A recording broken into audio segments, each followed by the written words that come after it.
네, 오늘 장내일장 2부 순서를 이어가겠습니다. 오늘 화요일장이 이제 막 오늘 마쳤습니다. 자, 이제 수, 목, 금 추석 연휴고요. 주말까지 5일 동안은 장이 쉽니다. 그동안에 뭐 별일이 있겠습니까? 뭐 주식 갖고 가시는 분들 뭐 너무 짧은 시각으로 염려하시지 마시고 마음 편안하게 이제 추석 명절 보낼 일만 남으셨습니다. 자, 오늘 이제 마감 지수가 막 나왔는데요. 정리를 해드리겠습니다. 오늘 코스피는 좀 조정을 받았죠. 8.65포인트가 하락을 했습니다. 7.779포인트 하락으로 다시금 딱 바뀌었습니다. 7.79포인트가 하락하면서 2005.58로 장을 마쳤고요. 코스닥은 0.91포인트가 상승을 해줬네요. 527.11로 무난하게 오늘 장을 마쳤습니다. 시황센터의 박미라 앵커가 보다 상세한 장의 흐름을 짚어드리겠습니다. 네, 시황센터입니다. 닷새라는 긴 추석 연휴를 앞두고 있습니다. 오늘 우리 시장 쉬어가는 흐름이 나왔는데요. 연휴도 연휴지만 FOMC를 앞두고 관망 심리가 컸던 하루였습니다. 9월 17일 화요일장 클로징 벨이 울렸는데요. 코스피 종가부터 살펴보겠습니다. 오늘 코스피 지수는 7.79포인트 하락한 2005선의 오늘 장을 마감 지었습니다. 오늘 코스피 시초가는 2009포인트였죠. 이내 2000선 내주기도 했습니다만 다시금 2000선 회복 움직임이 나왔습니다. 오늘 종가로 5일선 위에서 마감 짓는 모습이었습니다.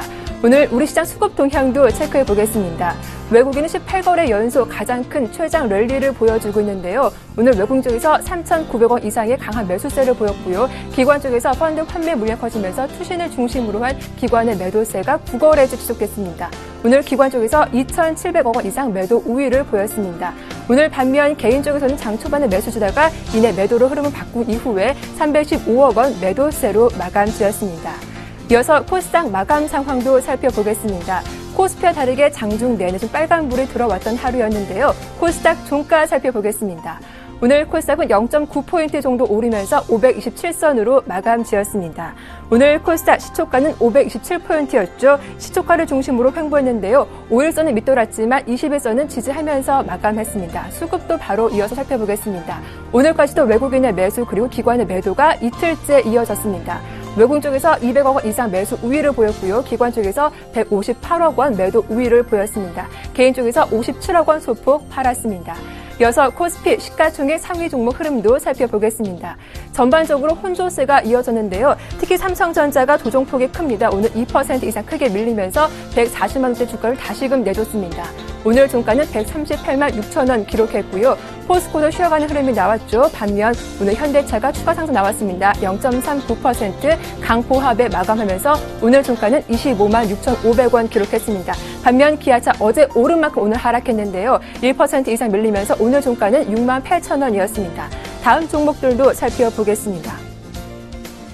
네, 신한지주가 0.8% 강보합에 마감하면서 44,350원 종가 기록했고요. LG화학도 강보합에 마감했습니다. 오늘 현대중공업 추가 상승 나오면서 1.5% 올랐죠. 오늘 종가 26만 500원이었습니다. 이어서 코스닥의 마감 상황도 살펴보겠습니다. 오늘 대장주 셀트리온이 1.9% 추가 하락이 나왔습니다. 오늘 종가는 46,900원이었고요. 서울반도체 오늘 흐름 좋았죠. 2.4% 오르면서 딱 4만 원 주가를 오랜만에 회복했습니다. GS 홈쇼핑 또한 1.9% 오늘 강하게 올라왔고 GS 홈쇼핑 또한 1.3% 강세로 마감 지었습니다. 네, 다음 종목들도 살펴보겠습니다. CJ E&M 0.9% 강세로 마감했고요. 다음이 오늘 1% 이상 강하게 오른 가운데 포스코 ICT 장중 상승 반전했네요. 0.4% 강보합에 오르면서 오늘 종가는 9,470원이었습니다. 네, 이어서 외환시장 마감 상황도 살펴보겠습니다. FOMC 회의를 앞두고 오늘 원달러 환율은 상승세로 마감 지었습니다. 오늘 환율 종가는 1원 90전 상승한 1,084원 10전에 마감했는데요. 오늘 환율은 4원 3전 오른 1,086원 50전에 출발했죠. FOMC 결과가 발표되면 달러화가 강세를 보일 거란 기대감에 오늘 환율은 위쪽으로 방향을 틀었습니다. 다만 시초가보단 조금 상승폭을 줄이면서 강보합에 마감했습니다. 이어서 오늘장 특징 업종 살펴보겠습니다. 오늘 대형 IT주가 부진한 모습을 보였는데요. 기관 쪽에서 대거 팔았기 때문입니다. 오늘 삼성전자가 2.7% 크게 밀리면서 오늘 종가는 138만 6천 원이었고요. 삼성전기와 LG전자 그리고 LG디스플레이 모두 파란불 들어왔습니다. 삼성 SDA가 0.8% 밀렸고 LG이노텍 또한 0.36% 약보합으로 마감 지었습니다. 네, 이어서 조선주도 살펴보겠습니다. 연일 강하게 오르고 있는데요. 실적 개선에 대한 기대감 또한 강해지면서 줄줄이 52주 신고가를 갈아치우기도 했습니다. 현대미포조선 또한 오늘 3% 이상 강하게 올랐죠. 오늘 또한 증권가에서 이 현대미포조선 실적 개선 속도가 가장 빠를 거라는 리포트 역시 나오기도 했습니다. 현대중공업도 1% 이상 오른 가운데 대우조선해양도 2% 이상 오르면서 오늘 장중에 52주 신고가를 갈아치우기도 했습니다. 네, 다음으로 통신주도 살펴보겠습니다. 오늘 동반 약세 흐름이 나왔죠. 먼저 KT 주가부터 살펴보겠습니다. 1% 이상 밀린 가운데 오늘 종가는 36,250원이었고요. LG U+와 SK텔레콤 또한 2%대로 나란히 하락했습니다. 네, DMZ 관련주 살펴보겠습니다. 국회에서 평화공업 설 논의가 이뤄질 거란 기대감이 반영되면서 주가가 강하게 올라왔습니다. 먼저 이화공영이 가격 제한폭까지 급상승하는 모습이었죠. 오늘 종가는 4,620원이었고요. 일진석재 역시 10% 이상 급등세가 나왔습니다. 코아스가 3%대로 급등했고 자연과 환경도 3% 이상 크게 올랐습니다. 이어서 오늘장 특징주 살펴보겠습니다. 제일모직이 강하게 오른 모습이었는데요. 오늘 종가는 5% 이상 급등하면서 종가가 92,000원 기록했습니다. 오늘 제일모직은 아몰레드 등 신규 사업이 본격화될 거란 기대감이 주가에 긍정적으로 작용하면서 외국인이 오늘까지 12거래 연속적으로 사주고 있습니다. 다음은 현대상선인데요. 유사한 증자를 통한 자금 조달 규모가 축소되면서 주가는 약세를 보였습니다. 유중을 위한 신주 발행 가격이 주당 14,300원으로 확정됐다고 공시했죠. 이로 인해 증자를 통한 조달금 예상보다 줄어들 것으로 전망됩니다. 오늘 종가는 1% 이상 하락한 19,300원 기록했습니다. 네, 다음은 대한해운인데요. 좀처럼 주인 찾기가 힘들었는데 결국 중견 건설업체인 삼라마이너스품에 안기게 됐습니다. 이제 곧 M&A 본 계약을 체결할 예정이죠. 매각이 마무리되면 법정 관리도 졸업하게 됩니다. 오늘 종가 6% 이상 하락하면서 46,100원대 마감했습니다. 지금까지 시황센터였습니다.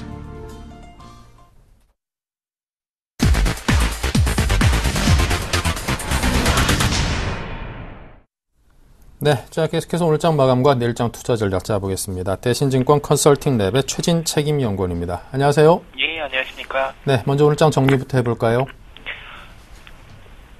예, 간밤 미국 증시가 혼주세를 나타낸 가운데 국내 증시 역시 한가위 연휴를 앞두고 FOMC 경계 심리가 작용하면서 전일 반등 이후 조정 흐름이 연출되는 모습이었습니다. 한편 일단 연휴를 앞두고 금일 증시는 역시 거래 대금이 상대적으로 좀 줄어들면서 한산한 모습을 보였었는데요. 수급 측면에서는 외국인이 국내 증시에서 18일 연속 순매수 행진을 이어가는 모습이었으나 지난 만기 이후 매수 강도가 상대적으로 다소 약화된 가운데 환매에 따른 국내 기관들의 차익 매물이 이어지면서 코스피 지수는 장중 약보합권에서 머무는 모습을 나타냈습니다. 네, 자 그렇다면 이제 내일부터는 휴일입니다. 다음 주 주식장에 대해서는 어떤 전망을 하고 계십니까? 전략까지 함께 일러주십시오. 예, 아무래도 추석 연휴 중에 가장 주목해야 할 이슈는 가장 큰 미국의 FOMC 회의와 독일의 총선 결과가 될 것으로 보내지고 있는데요. 먼저 양일간 열리는 FOMC 회의 결과는 국내 시간으로 봤을 때 연휴 중 토요일 새벽에 확인이 가능할 것으로 보여지고 있습니다. 현재 시장에서 널리 예상하고 있는 바와 같이 대략 월 100억에서 한 150억 달러 규모의 양적 완화 축소가 진행될 것으로 전망이 되고 있고요. 이와 같이 시장이 예상대로 진행된다면 연휴 이후에 국내 증시에 미치는 영향은 크지 않을 것으로 판단되고 있습니다. 다만 시장은 양적 완화의 축소 규모를 먼저 체크해 봐야 될 것으로 판단되고 있고요. 만에 하나 양적 완화 축소가 9월이 아닌 10월 이후로 진행된다면 오히려 시장에서는 경기와 관련돼서 경기 부진에 따른 부정적인 영향을 미칠 수 있기 때문에 이에 관련해서 체크해 보셔야 될 것으로 판단되고 있습니다. 또한 독일의 총선 역시 국내 증시에 미칠 수 있는 영향이 있는데요. 현재 이와 같은 영향도 사실 증시의 이후에 큰 영향은 되지 못할 것 같습니다. 22일에 있을 총선에 앞서서 간밤 진행되었었던 독일의 바이에른주 지방선거의 출구 전력 조사 결과를 보면은 메르켈 총리의 동맹당인 기독사회 연맹이 49%의 지지를 얻었기 때문에 아무래도 이번 총선에 있어서 독일 정치권에 큰 변화는 없을 것으로 판단되고 있습니다. 네, 알겠습니다. 지금까지 최진 책임연구원의 분석과 전략이었습니다. 감사합니다. 네, 감사합니다. 네, 자 이어서 오늘장 수급 등 분석하겠습니다. KTB투자증권 압구정점의 김근호 과장입니다. 안녕하세요. 네, 안녕하십니까. 네, 오늘 장에서의 수급 또 업종의 특징은 어땠습니까? 네, 일단 외인의 어떤 현물에서의 끊임없는 좀 매수세를 좀 느꼈다라는 말씀을 좀 드리고 싶은데, 일단 뭐 장 막판에 또 외국인이 선물을 좀 매도를 바꿨습니다. 그러니까 장 초반에도 좀 매도세를 시연을 하다가 장 후반 쪽에서는 조금 매수로 좀 전환이 됐다가 이제 결국에는 종료 시에는 외국인이 선물을 좀 매도하는 모습, 기관이 선물을 좀 매수하는 모습을 보여주는데, 일단 현물은 뭐 계속적으로 좀 한국 시장에 대해서는 긍정적인 시각을 좀 갖는 것 같습니다. 뭐 추석 연휴가 길고 다양한 이벤트들이 있음에도 불구하고 코스피와 코스닥 양시장에서 외인이 현물을 좀 매수했다는 부분은 그래도 좀 긍정적으로 좀 넘어갈 수 있는 것 아닌가라는 말씀을 좀 드릴 수 있을 것 같습니다. 뭐 전거래일에 일단 시리아 사태가 최근에 굉장히 좀 잠잠히 수면 아래로 좀 가라앉았고요. 또 이 매파 성향의 서머스 FOMC 전 의장이 이 자진 사퇴를 또 했고, 뭐 이런 부분들이 걸려 있었기 때문에 뭐 전 글로벌리한 마켓이 간밤에 좀 상승하는 모습들을 좀 보여줬습니다. 그만큼 시장에서는 굉장히 좀 호재로 받아들였다라는 부분을 느낄 수 있는데, 그에 따라서 일단 외국인들도 현물 쪽에서는 오늘까지 국내 시장에서 좀 강하게 매수를 좀 해주지 않았나. 근데 중요한 것은 선물에서 좀 매도 포지션이 나왔다라는 부분, 이 부분이 좀 걸리긴 하는데요. 일단 추석 연휴가 좀 끝나봐야 국내 시장 같은 경우에는 방향성을 잡을 수 있을 것 같습니다. 물론 뭐 글로벌 마켓은 열리겠지만 국내 증시 같은 경우 그리고 아시아 증시 같은 경우 휴장이 좀 들어가는 부분들이 있는데, 일단 국내 증시가 과연 휴식기를 갖는 동안 글로벌 마켓 쪽에서 어떤 이벤트들이 쏟아질 수 있을지, 역시나 FOMC와 독일 총선 이 두 가지가 가장 고민이 될 텐데, 일단 이 부분에서 어떤 립 서비스가 나올지, 어떤 멘트가 나올지, 이 부분이 이 추석이 끝나고 나서 국내 시장의 어떤 방향성을 결정짓는, 역시나 방향성을 결정짓는다라고 하면 이 외국인의 수급이 어떻게 변할지에 대해서 좀 방향성을 가르쳐 줄 수 있는 어떤 변곡점이 좀 될 수 있지 않을까, 이 말씀을 좀 드리고 싶습니다. 그래서 추석이 끝나고 나서는 개인적으로는 조금 이 외국인의 수급이 바뀔 수도 있는 변곡점이 한 번쯤은 나올 수도 있지 않을까라는 부분은 좀 염두를 해 두어야 된다라는 말씀을 좀 드리고 싶은데, 물론 선물의 매도세가 오늘 까지만 해서 마무리가 된다라고 생각이 들면 상관없겠지만, 이 매도세가 계속적으로 좀 연속적으로 일어난다 그러면 그 이유는 역시나 현물이 계속적으로 좀 매물 출회가 될 수 있는 부분들이 있기 때문에 이 외인의 현물에서의 매수도 갑작스럽게 좀 변할 가능성이 커졌습니다. 그만큼 이 시장이 변할 수 있는 환경이 굉장히 좀 잘 만들어졌다라는 부분으로 좀 이해하고 싶은데요. 일단은 추석 연휴가 끝나고 방향성이 좀 출렁일 수 있는, 변동성이 커질 수 있는 환경이 좀 만들어지지 않았나. 그래서 외국인 수급 같은 경우에도 굉장히 갑작스럽게 변할 가능성을 좀 대비해 두자라는 말씀을 드리고, 기관 같은 경우에는 역시나 상승에 대한 부담감, 그리고 계속적인 환매에 대한 압박, 그리고 이 추석 연휴라는 굉장히 좀 긴 공백, 이런 부분들이 계속적으로 좀 매도세로 일관되게 만드는 모습. 근데 중요한 것은 기관 같은 경우 현물과 선물에서 모두 좀 매도하는 모습을 좀 보여줬는데, 오늘 같은 경우에는 또 이 선물 쪽에서는 좀 매수를 하는 모습을 좀 보여줬습니다. 그만큼 기관과 외국인의 수급이 좀 변할 가능성이 좀 있어 보인다 라는 느낌도 좀 가지고 있는데, 물론 이 부분은 이 추석 이벤트가 좀 끝나고 나봐야 확인이 되겠죠. 오늘 하루 정도 가지고는 아직 판단은 좀 이르지만, 추석 연휴가 끝나면 기관과 외국인의 어떤 포지션 변화가 좀 있을 가능성도 있다라는 부분을 좀 말씀드리고, 지수가 어느 정도 계속 상단 쪽에서 위치했다. 그렇기 때문에 내림과 오름의 반복을 좀 계속적으로 보여주고 있는데, 역시나 이 구간 2000포인트 근처에서는 계속적인 환매 압박, 이 부분이 기관 역시도 적극적으로 좀 매수하기에는 힘든 장으로 좀 만들었다. 그렇기 때문에 기관이 최근에 계속적으로 매도세를 시연했던 부분이 아닐까라는 말씀을 드리고요. 개인 같은 경우에는 일단 시장 상승에 대한 강한 믿음, 이 부분이 매수로 좀 연결이 되지 않나 싶었는데, 결국에는 장 막판에 가서는 매도세로 다 바뀌었습니다. 현물도 매도였고요. 이 선물 쪽에서도 좀 매도로 마무리되는 모습.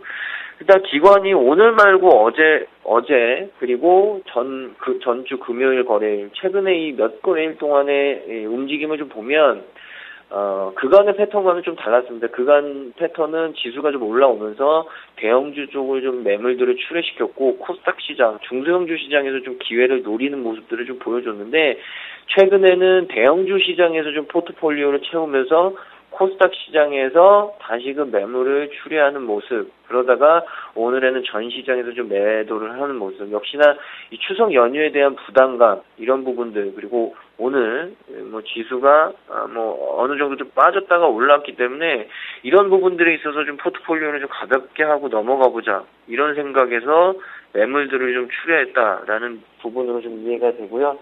이런 부분들이 과연 추석 연휴 지나고 개인들이 어떤 포지션으로 좀 연결해 갈지 그 부분도 좀 굉장히 좀 궁금해진다라는 말씀을 좀 드리고 싶습니다. 그래서 연휴가 좀 길기 때문에 일단은 연휴 이후에 방향성이 좀 왔다 갔다 할 수 있는 변동성이 좀 커지는 장세가 좀 한 번쯤은 만들어질 수 있는 환경이 좀 굉장히 잘 조성되어 있는 것 아닌가. 그래서 변동성에 대비한 좀 이 리스크 관리도 할 때가 되지 않았나라는 말씀을 좀 드리고 싶습니다. 그래서 이런 부분들이 좀 수급으로 반영이 되는 것 같고요.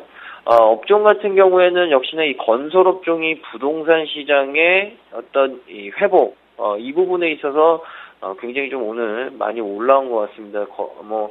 대부분의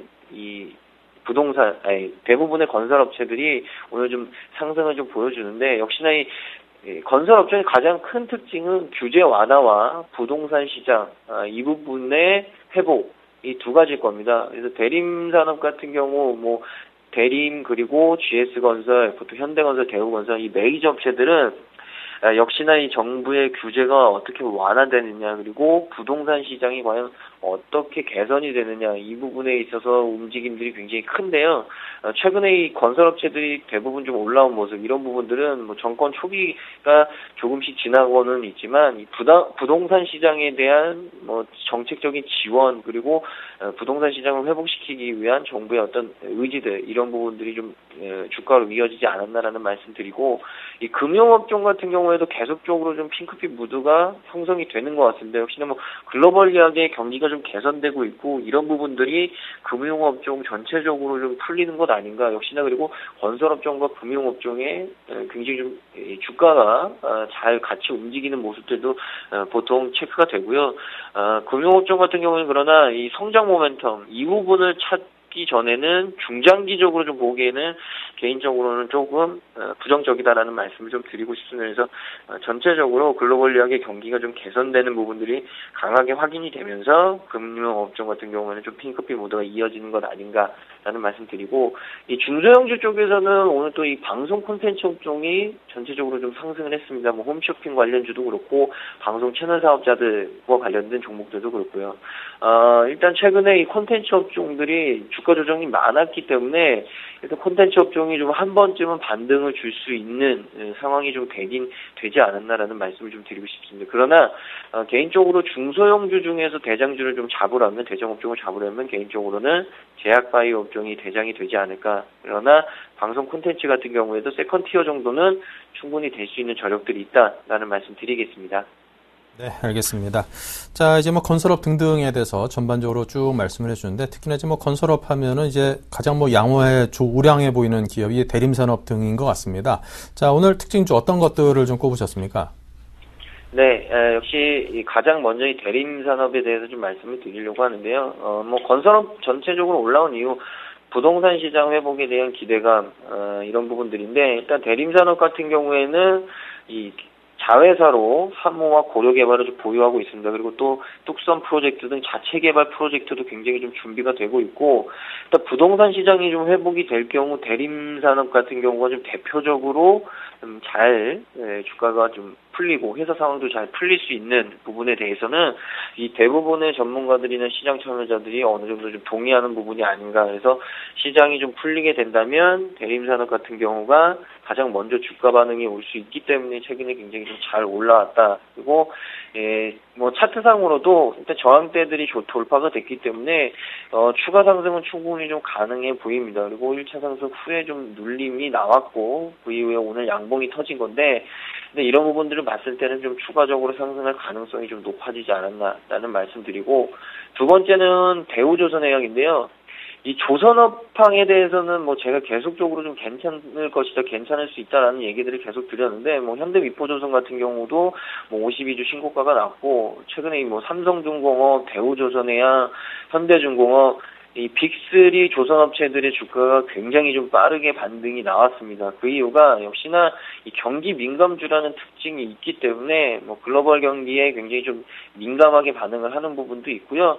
업황 자체 그리고 또 선가 상승에 대한 부분들이 이 성과 상승에 대한 부분들이 조선 업체 전반적으로 좀 수익성을 개선시킬 수 있는 그러니까 기본적으로 업황이 턴어라운드 되면서 모든 빅3 이 조선 업체들의 실적이나 수익성이 굉장히 좀 개선될 수 있다. 이런 공감대들이 굉장히 좀 강하게 형성이 되는 것 같고요.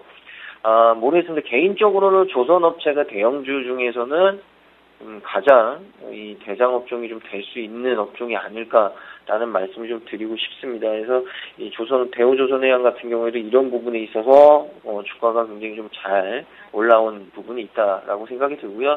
일단 조선업종 전체적으로 시장 주도주 역할을 좀 할 수 있는 이 분위기가 좀 형성이 됐다라는 말씀으로 좀 결론을 드리고 마지막으로 이 중소형주 중에 유진테크라는 종목에 대해서 좀 말씀을 드리려고 하는데 일단 4분기 실적에 대한 개선 이 부분이 좀 점쳐지고 있습니다. 유진테크 같은 경우에는 이 반도체 쪽에 전 공정 장비를 이 생산하고 판매하는 업체인데 일단 4분기 쪽으로 해서 뭐 수주와 관련된 부분들 뭐 SK하이닉스라든지 삼성전자 쪽에 전방업체들 쪽에 이 수주와 관련된 모멘텀 그리고 사실 작년 대비해서 올해가 그렇게 실적이 좋진 않았지만 일단 4분기까지 계속적으로 좀 실적이 개선될 수 있는 부분이고 여러 가지 이 반도체 업황 그런 반도체 업황에서 치킨 게임이 어느 정도 마무리가 됐고요. 이 SK하이닉스와 삼성전자가 결국에는 좀 승자의 어떤 이 축복을 좀 맞지 않았나. 그리고 결국에는 이 반도체 국내 장비 업체들에게도 분명히 그 수혜는 돌아올 수 있다라는 부분을 좀 말씀드리고 싶습니다. 그래서 유진테크 같은 전공정 장비 업체들도 좀 잘 보시라는 말씀을 드리고요. 밸류에이션 쪽으로 물론 그렇게 큰 룸은 아직까지는 좀 보수적으로 좀 봐야겠지만 지금 상태에서 그래도 적어도 10%에서 20% 정도의 룸은 충분히 있다라는 말씀드리고 시그널상으로도 어느 정도 좀 반등 구간에 진입이 되어 있는 것 아닌가 이런 부분들 종합해 봤을 때는 조금 더 주가가 상승할 수 있는 부분이 훨씬 더 무게를 둬야 되지 않을까라는 말씀 드리고 싶습니다. 네, 잘 들었습니다. 이렇게 해서 특징주 대림산업, 대우조선해양, 유진테크에 대한 설명까지 김근호 과장으로부터 들었습니다. 말씀 감사합니다. 네, 감사합니다.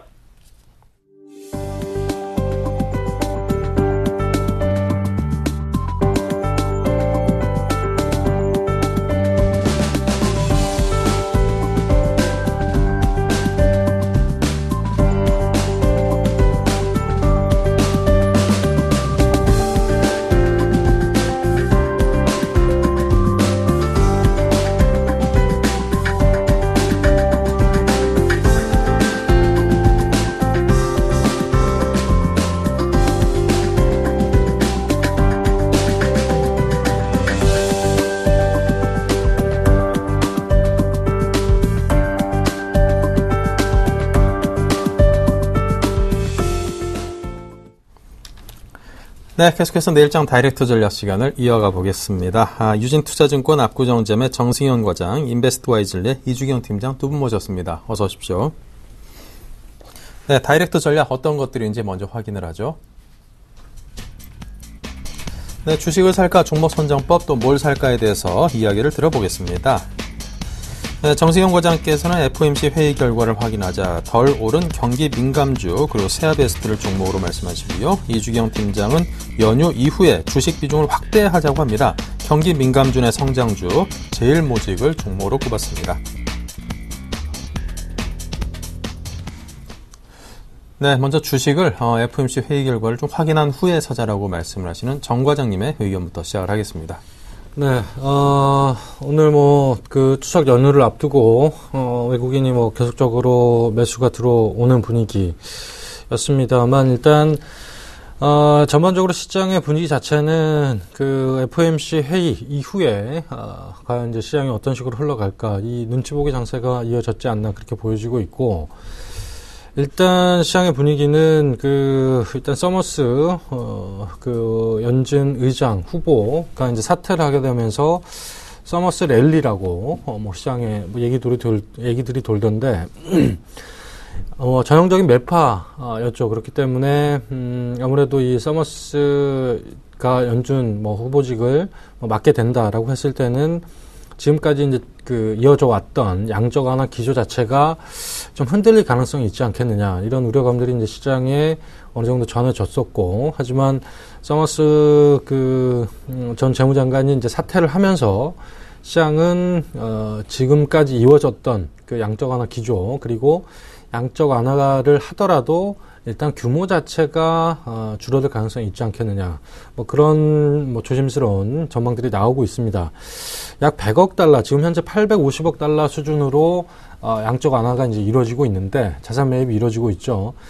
약 750억 달러 정도 수준으로 감액이 될 것이다. 결국 100억 달러가 자산 매입의 축소 규모다라고 결정될 것이다라는 시장의 전망치가 가장 유력하지 않을까라고 보여지는데, 일단 이 100억 달러 수준으로 FOMC 회의 결과가 나타나게 된다라고 한다면 저는 그렇더라도 시장은 빠질 것이다. 왜냐하면 기대감으로 이미 시장은 상승을 했고, 그리고 재료 소진이라는 이슈로 시장은 아마 완만한 조정세를 거칠 가능성이 높다라고 보여지고, 결국은 양적 완화를 하기 때문에 그에 대한 시장의 불확실성 해소라는 부분들은 있지만, 일단 기대감들, 예상치보다 200억 달러 이상까지 예상을 했던 부분들이기 때문에 그 기대감들은 이미 시장에 100억 달러 축소에 대한 기대감은 시장에 반영이 됐다라고 보여지고, 일단 100억 달러로 결정이 나더라도, 시장은 조정이 이루어질 가능성이 높다라고 보여지고, 만약에 100억 달러 이상이 됐다라고 한다면, 금융시장에는 충격이 불가피하다라고 보시면 될 것 같고, 그리고 또 하나의 시나리오가 더 있죠. 만약에 양적 완화를 9월 달에도 결정을 안 한다 해도 시장은 빠질 겁니다. 왜냐하면 과연 이 양적 완화 얘기가 축소하겠다 얘기가 언제부터 흘러나온 얘기인데 아직까지도 결정을 못 내린다. 이 우유부단함에 아마 시장의 실망 매물은 쏟아질 가능성이 있다라고 보여지고 있고, 결국에는 해야 되는데 과연 규모가 이 시장의 기대치에 딱 맞게 떨어져야지만 조정 폭이 작을 수 있다라고 보여지고, 결국에는 FOMC 결과로 무조건 시장은 빠진다고 저는 보고 있습니다. 그렇기 때문에 그렇다고 한다면 일단 시장이 얼마만큼의 FOMC 결과에 따라서 세 가지 아까 시나리오를 말씀드렸는데, 결과에 따라서 시장이 얼마만큼 조정폭이 올 것이냐, 이 부분도 상당히 중요합니다. 그렇기 때문에 일단 결론적으로 우리 시장이 이제 다음 주 월요일 날 열려봐야, 3일치에 미국 시장의 기대치였던, 반영치가 어땠던, 양적 영향 규모가 어땠던, 이 시장의 규모들이 다 아마, 우리 연휴 내내, 금융시장의 뉴스플로우를 지배를 할 것이고, 하루 만에 그 반영치가 다 반영이 된다라고 했을 때는, 그게 과연 하루에 그칠지, 좀 더 이어질지, 이 부분도 시장이 열려봐야, 우리 시장이 어떻게 해석을 하느냐에 따라서, 앞으로의 투자 전망은 달라질 수 있다. 왜냐하면 또 지수 자체가 또 2000포인트 목전에 와 있는 상황이고, 기간의 펀드 판매 물량 강력하게 나오고 있습니다. 오늘도 투신권을 필두로 해서 2000억이 넘게 나오고 있기 때문에, 이와 관련해서 수급적인 부분, 여러 가지 FOMC 회의 부분 감안했을 때 일단 이후에 결정하자. 좀 더 시장을 면밀하게 관찰할 필요가 있다라고 결론을 내드리겠습니다. 네. 자, 다음은 연휴 이후에 주식 비중을 확대하자고 하는 이주경 팀장입니다. 네, 그렇습니다. 일단 오늘 장이 마감했기 때문에 본격적으로 이제 추석 연휴에 접어들게 되었죠. 고민들을 좀 많이 하셨을 겁니다. 이제 매도를 하고 가야 되는지, 보유를 하고 가야 되는지. 일단 뭐 장이 마감을 하긴 했지만 일단 결론부터 말씀드리면은 보유 전략입니다. 그리고 이 추석 연휴가 지나고 나게 되면은 현재 지수의 위치에는 크게 상관이 없이 이제 좀 분할 매수로 좀 접근하시는 전략이 어떨까 이렇게 생각이 들고요. 그 부분에 있어서는 역시 제가 계속해서 말씀을 드리지만 외국인과 연기금의 수급, 그냥 수급만 믿고 가도 된다라고 말씀을 드릴 수가 있겠고, 지금 시장에서 떠나고 계신 이 개인 투자자 여러분들 지금이라도 늦지 않았으니까는 좀 시장에 다시 돌아오셔가지고 그동안에 뭐 수익을 많이 못 내셨다고 하면은 최소 연말까지는 랠리를 기대해 볼 수 있다라고 좀 시장을 보고 있고요. 그 부분에 있어서는 뭐 이제 여러 가지 시장의 뭐 상승을 가로막았었던 여러 가지 이벤트들이 있죠. 이제 뭐 추석 연휴에는 대표적으로 이제 FOMC 회의가 열리게 되고, 따라서 이제 뭐 그런 부분이 이제 점차 하나하나씩 좀 해소가 되고 있습니다. 따라서 이제 시장을 점차적으로 좀 긍정적으로 보고 있고, 그리고 또 한 가지 악재였던 이제 시리아 문제도 해결이 됐죠. 이제 미국과 러시아가 이제 화학무기 해체 방안에 대해서 합의를 했고, 특별한 뭐 시장의 뭐 상승 가로막을 만한 뭐 악재는 이제 뭐 더 이상 없지 않나 이렇게 보여지고 있고, 추석 연휴를 기해서 뭐 한 가지 작게 독일 총선 부분도 있고 이 부분도 마무리가 되고요. 따라서 이 부분에 있어서 이제 앞으로 시장은 불확실성 해소다라고 해서 지금 현재 시장의 유동성이 뭐 상당히 좋다라고 보여지고 있습니다. 따라서 연말까지 랠리도 한번 기대해 볼 수 있다라고 말씀을 드리고 있습니다. 자, 그 부분에 있어서 이제 뭐 수급 부분하고 차트 흐름 한번 잠깐 보시면서 가겠습니다. 지금 외국인의 수급 보시면은 지금 18거래일 연속해서 순매수 기조가 이어지고 있습니다. 뭐 그 부분에 있어서 연기금도 똑같이 같이 이어지고 있고요. 18거래일 연속이라고 하지만 그 중간에는 뭐 잠깐 정도, 뭐 이틀 정도 매도가 나왔었고, 그 전에도 뭐 매수 기조는 계속해서 이어지고 있다라고 보여지고 있고, 그 종합 지수의 이 차트를 보시면은 이 기술적 흐름도 좀 마찬가지라고 보여지고 있습니다. 이제 단기적으로 보시면은 일봉상 차트 흐름은 조금 각이 좀 가파르게 올라왔다라고 보여지고 있는데, 가장 이상적인 시나리오는 현재 이 2000포인트 구간에서 2000을 깼다, 뭐 복귀를 했다, 이런 식으로 고가놀이를 형성을 하면서 좀, 완만하게 이제 횡보 흐름이라면 가장 이상적이라고 좀 말씀을 드릴 수가 있고, 아니면은 이 상승치 한 3분의 2 정도인 한 1975포인트 정도, 이 부분까지 조정이 온다면 오히려 시장에는 좀 싸게 접근하실 수 있다라고 말씀을 드릴 수가 있겠습니다. 이 부분에 있어서는 현재 그 약 한 달 사이에 이제 좀 지수가 가파르게 올라오다 보니까는 뭐 기술적 조정이 필요한 것이 아니냐, 이렇게 해서 섣불리 이제 매수가 조금 어려우실 수가 있는데, 그 부분에 있어서는 뭐 가장 좋은 건 역시 분할 매수입니다. 분할 매수로 뭐 처음에 아주 강하게 매수에 접근하시기보다는 추석 연휴가 지나고 이렇게 1차 매수에 들어가시고, 그리고 지수의 흐름을 봐서 뭐 조정이 온다면은 조금 더 매수, 그리고 어떻게 보면 조정을 기다리면서 계속해서 매수 준비를 하시는 게 좋지 않을까 보여지고, 저는 이제 좀 왜 연말까지 좀 시장을 좋게 보냐라고 말씀드리면은, 현재 이 중기적 차트 흐름도 이제 주봉상으로 보시면은 이 현재 이 추세를 돌리고 있는 흐름이다라고 말씀을 드릴 수가 있겠습니다. 이제 좀 상승 추세 초입에 돌입을 했다라고 보여지고 있고, 시장의 우리 시장의 특성이 변동성이 워낙에 심하기 때문에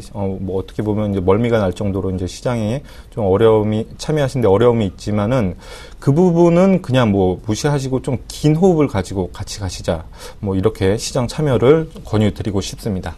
네, 알겠습니다. 자, 다음은 종목 선정법입니다.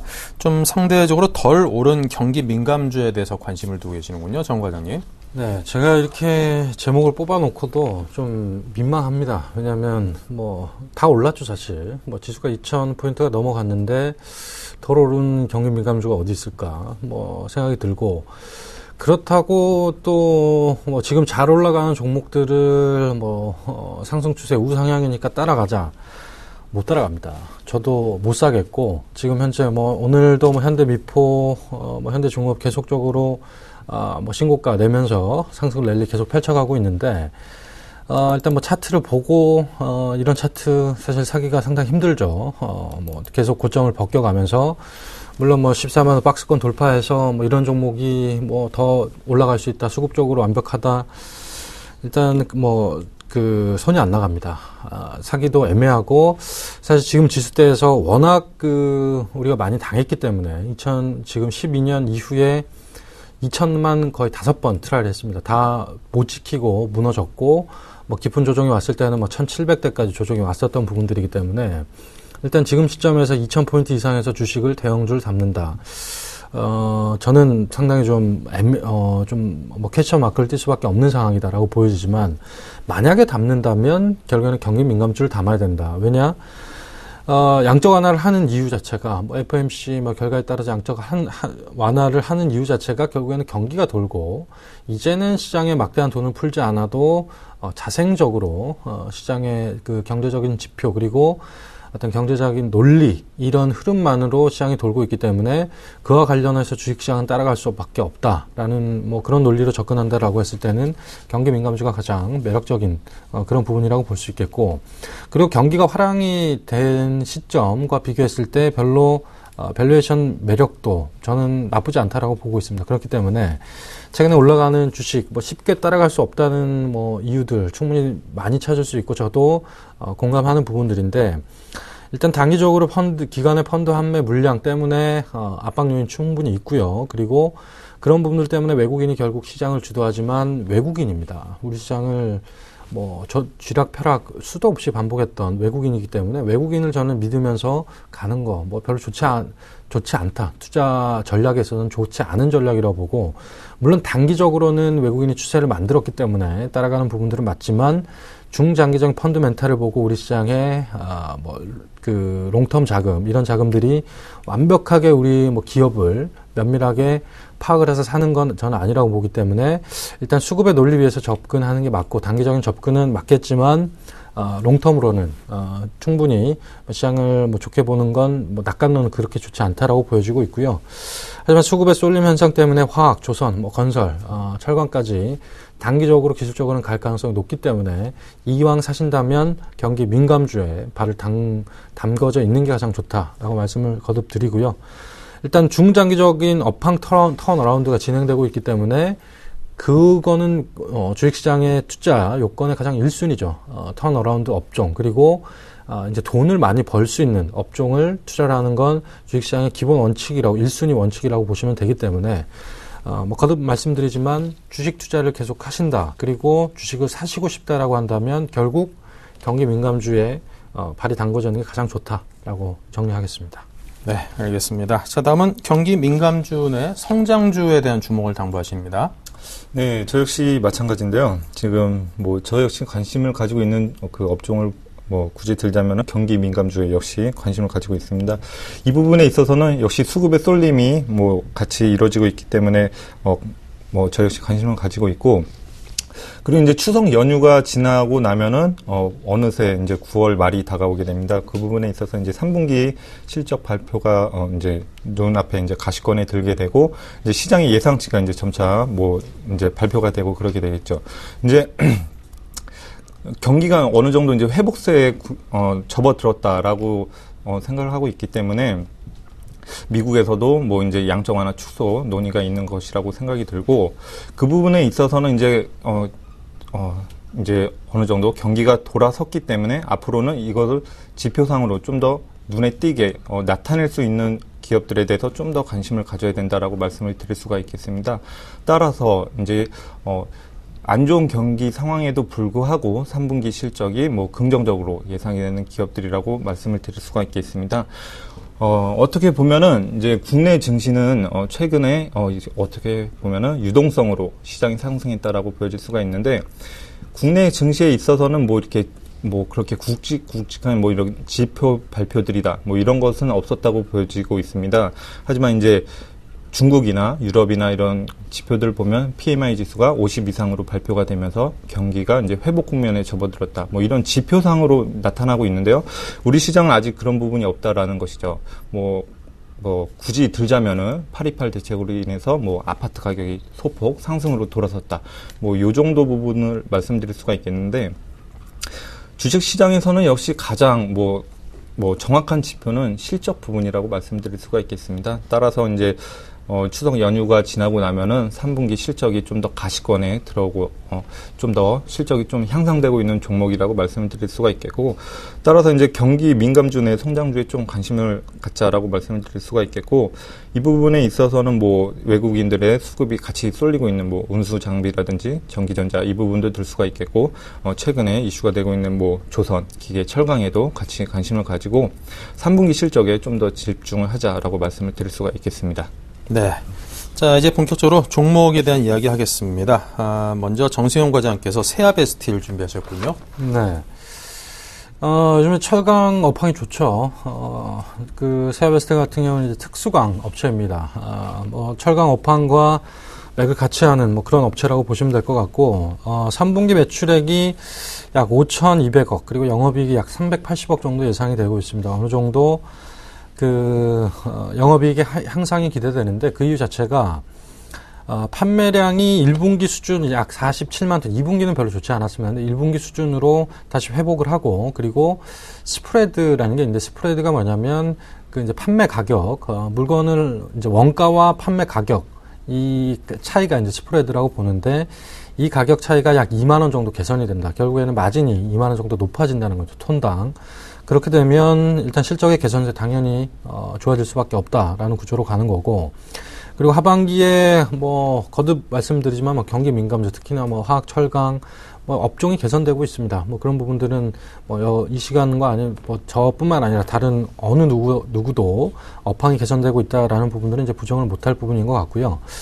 그리고 이 주식을 현재 그러면 그 조정이 나온 이후에, 8월 말에 조정이 나온 이후에 지금 3만 원대까지 올라와 있는 상황인데, 이 주식을 사야 되느냐? 뭐 이 관점으로 이제 매수 타이밍을 볼 수 있을 것 같은데, 현재 뭐 기술적으로 봤을 때, 지난 뭐 주봉으로 보면 2011년 호황이었던 상황들에 비해서는 주가가 뭐 턱없이 조정을 받고 있는 상황이죠. 이제, 시작하는 국면이라고 보시면 될 것 같고, 뭐 일봉으로 보시면 뭐 최근에 8월 말에 2분기 실적이 별로 좋지 않았기 때문에 2분기 실적 발표 이후에 주가가 조정을 받았고, 이제 하반기에 대한 그 개선 기대감들 때문에 다시 주가가 3만 원대 회복하는 모습을 보여주고 있는데, 현재 이렇게 올라왔음에도 불구하고 PBR은 약 0.8배 수준밖에 안 됩니다. 저평가 구간이 확실한 거고요.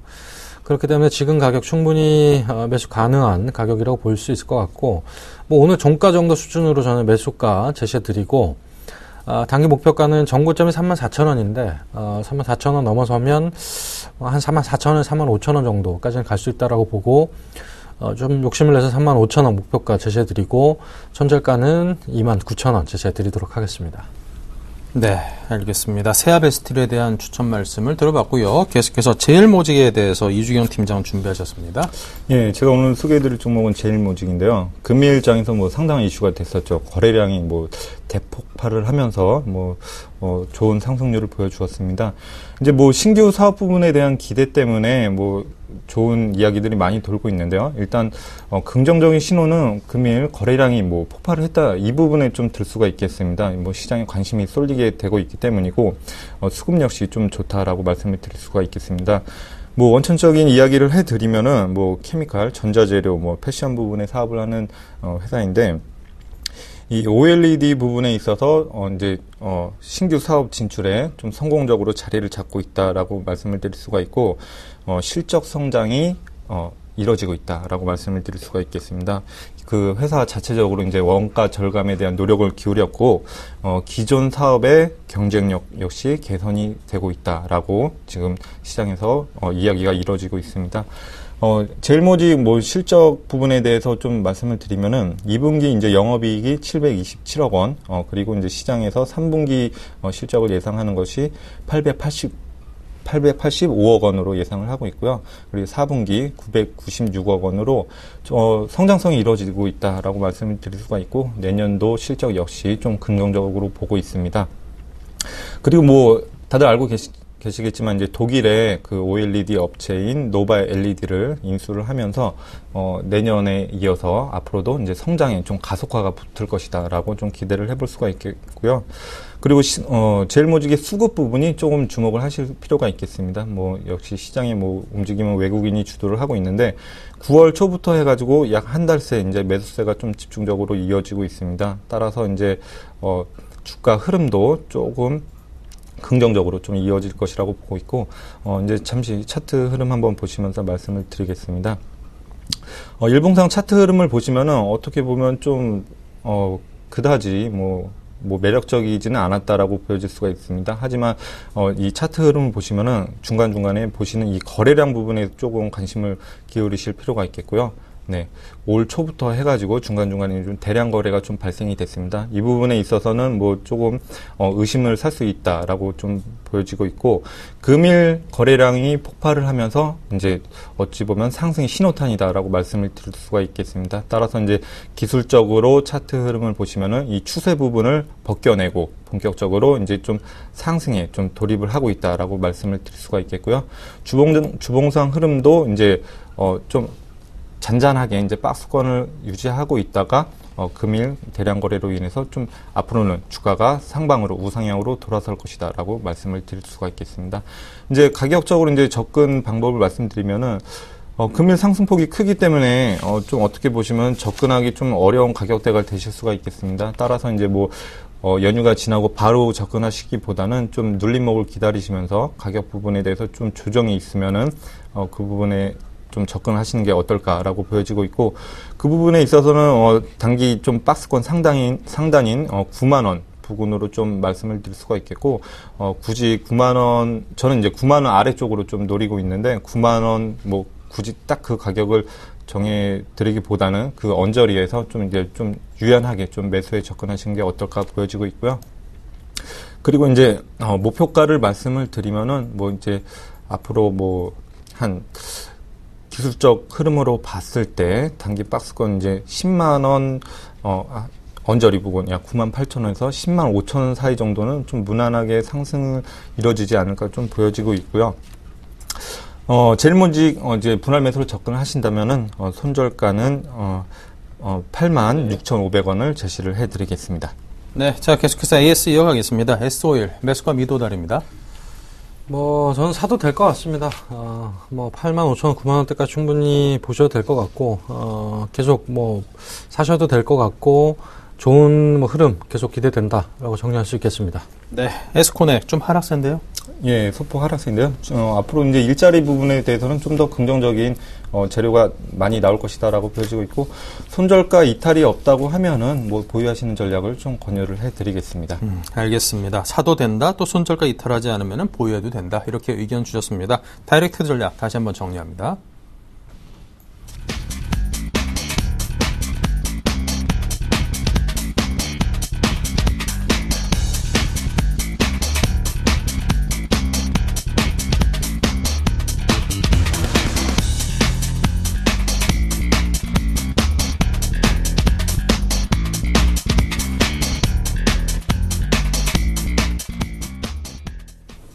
네, 자 오늘 정승현, 이주경 두 분의 전문가와 함께 다이렉트 전략 짜봤습니다. 오늘 좋은 말씀 해주셔서 감사합니다. 네, 오늘 장내일장 1, 2부 여기서 모두 마치고요. 내일부터 추석 연휴입니다. 즐겁게 잘 보내시고 월요일날 건강한 얼굴로 다시 뵙겠습니다. 감사합니다.